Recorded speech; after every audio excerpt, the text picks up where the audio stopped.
Hello and welcome. Today we're diving deep into a fascinating concept, the seventh covenant as explored in The Goal of the Wise, and how it relates to the traditional Islamic idea of the Muhammadan covenant. What exactly is a covenant in this context? Think of it not just as a promise, but as a profound, binding agreement between humanity and the divine, a metaphysical contract that shapes our spiritual journey.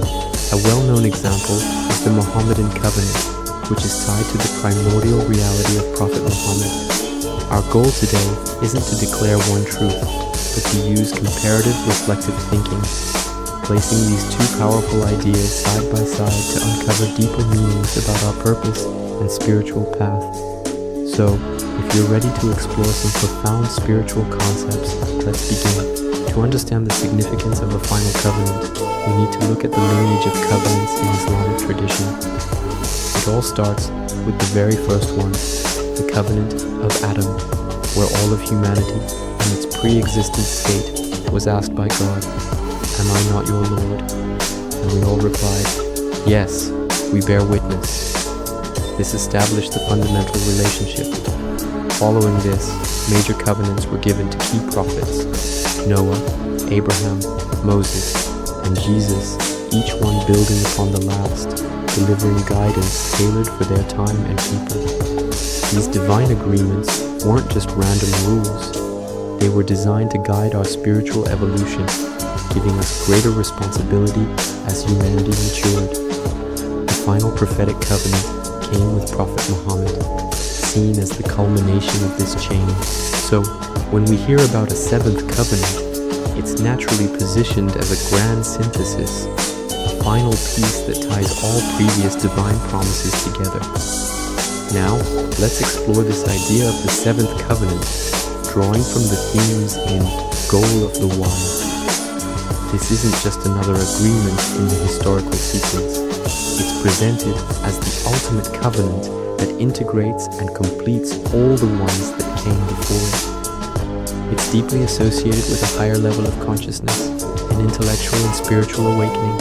A core theme is the recognition of the one, single, unified truth that lies behind all the different prophetic messages humanity has received. Instead of seeing separate religions, this covenant pushes us to see the single golden thread running through them all. It's about re-establishing our sacred responsibility in an age defined by noise and confusion. Crucially, this covenant is understood as being primarily internal. It's not just about following external doctrines or laws, but about returning to a primordial knowledge that already exists within us.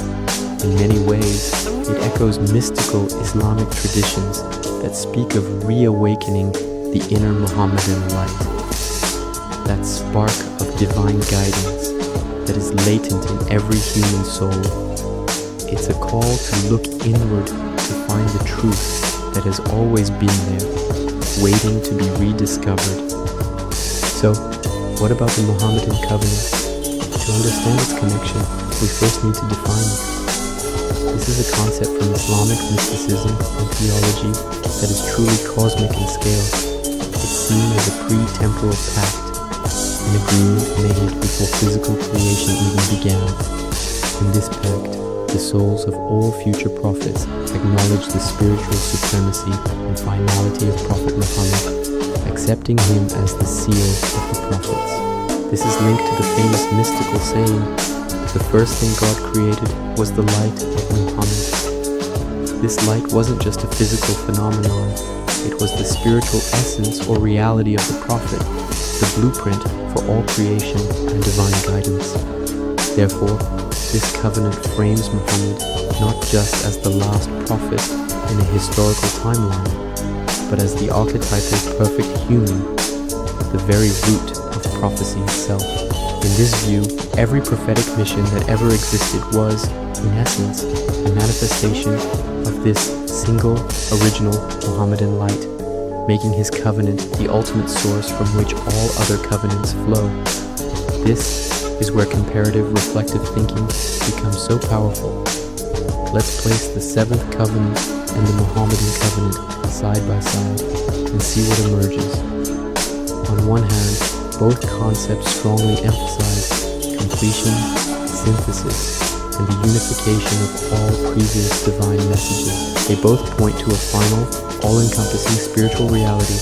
The Mohammedan covenant is cosmic, pre-eternal, and established the foundation for all prophecy. The seventh covenant, as interpreted here, is more historical and psychological. It represents humanity's conscious choice to re-embrace that primordial agreement in our current time.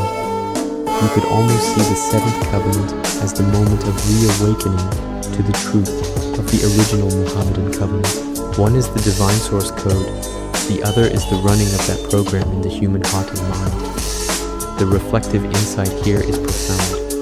The seventh covenant seems to symbolize a collective human return to our divine alignment. It's about us now, consciously renewing that inner recognition of the true, unified purpose of all prophets.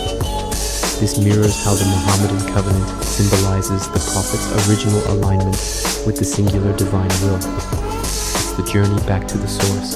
So what does all of this mean for us today? In a practical, philosophical sense, this framework suggests that humanity is entering a new, critical phase of its development.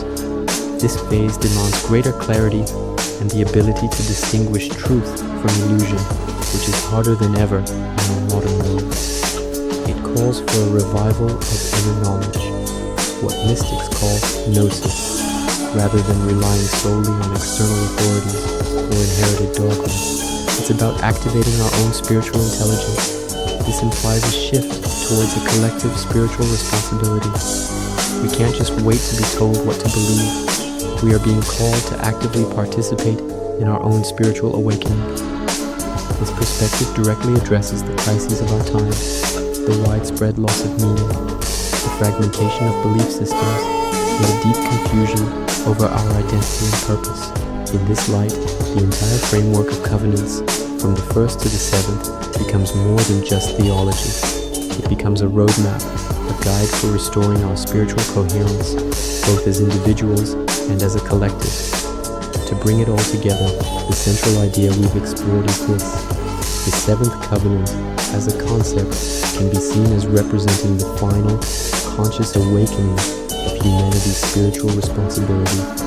It's the moment we collectively say yes again to our divine purpose. The Mohammedan covenant, on the other hand, serves as a powerful reminder of the primordial, unified source behind all revelation, the single light from which all other lights have shone.